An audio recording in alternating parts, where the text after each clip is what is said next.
রাজনৈতিক দল করতে হলে উপদেষ্টার পদ ছেড়ে আসার পরামর্শ দিয়েছেন বিএনপির সিনিয়র যুগ্ম মহাসচিব রুহুল কবির রিজভী।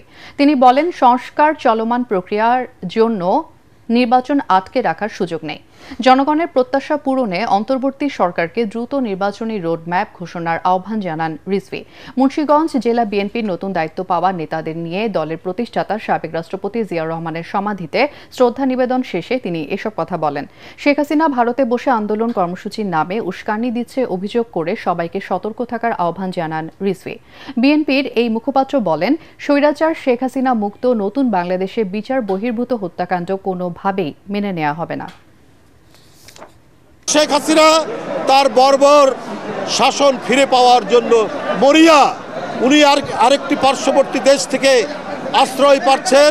তিনি নানা ধরনের বাংলাদেশের ভেতর উস্কানিমূলক কাজ এবং চক্রান্ত করার জন্য তার নেতাকর্মীদেরকে নির্দেশ দিচ্ছেন। কিন্তু জনগণের সাড়া না পেয়ে এখন তারা হরতাল আর অবরোধ করছেন অনলাইনে। সরকারের কোনো উপদেষ্টা আমরা সমালোচনা করলে তারা একটু বিরক্ত হন। তাহলে অন্তর্বর্তীকালীন সরকার কেন? আপনারা উপদেষ্টার পদ থেকে ছেড়ে দিয়ে রাজনৈতিক দল করেন।